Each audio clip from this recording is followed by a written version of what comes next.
আজ বাংলাদেশ দাঁড়িয়ে আছে এক সংকটময় মুহূর্তে।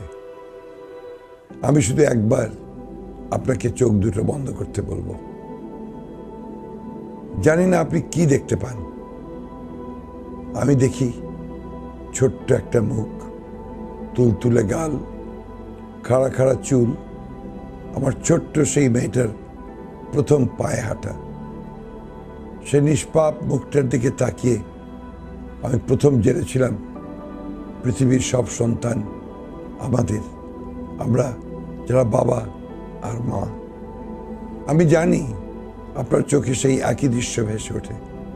মনটাকে একবার জিজ্ঞেস করুন শুধু, আপনি কি দেখতে চান যে এই ফুটফুটে শিশুটা বড় হয়ে প্রশ্ন ফাঁস করা পরীক্ষায় নকল করছে, কিংবা আপনার সারা জীবনের সঞ্চয় লুট করে কোনো বাজিকর তার ছুটি কাটানোর বাড়ি কিনছে কানাডায়, কিংবা আপনার 14 বছরের ছেলে পালিয়ে বেড়াচ্ছে কেননা সাদা পোশাকের কেউ তাকে উঠিয়ে নিয়ে যাবে যে কোনো সময়।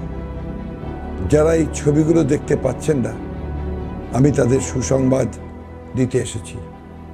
আপনি একা নন, বিশ্বাস করুন, আপনিই বাংলাদেশ, আমরাই সবাই।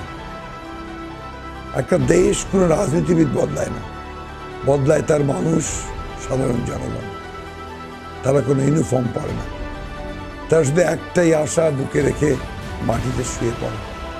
এই সুন্দর দেশটা আমরা আমাদের সন্তানদের কাছে দিয়ে যাব।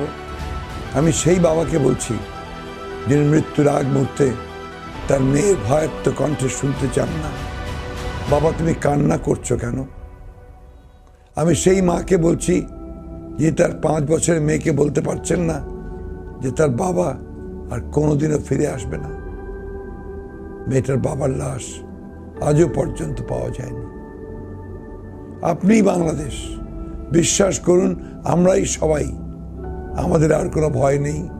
এই হৃদয়ে বাংলাদেশকে বসিয়েছি এত বড় জায়গা জুড়ে যে সেখানে ভয়ের আর কোনো জায়গা নেই। আপনারা বেরিয়ে আসুন। বাংলাদেশের সব বাবা আর মা তাদের সন্তানদের জন্য আজ কিছু দিয়ে যাবে। একদিন তারা জিজ্ঞেস করবে, আমার এই দেশটা যখন মৃত্যুপুরী হয়েছিল তুমি কি করছিলে মা? আমি প্রবাসী বাংলাদেশিদেরকে বলছি, এই দেশটা আপনাদের, আপনাদের দুটো হাতের দিকে এই দেশ তাকিয়ে আছে। আমি আপনাদের ফিরে আসার জন্য অপেক্ষা করছি। আমি সেই মার দিকে তাকিয়ে আছি যিনি তার বিয়ের শেষ গয়নাটুকু বিক্রি করে দিয়েছেন তার সন্তানের লেখাপড়ার জন্য। আপনাকে বলছি আমি, বেরিয়ে আসুন, নিয়ে নিন এই দেশটা। আমি জানি আমাদের সবচেয়ে সুন্দর দিনগুলো আমাদের সামনে। সেই দিনগুলো আমাদেরই জন্য, সেই দিনগুলো আমাদের সন্তানদের জন্য। আমরা এই দেশটা তাদের হাতে দিয়ে যেতে চাই। আমাদের আজ আর কোনো ভয় নেই।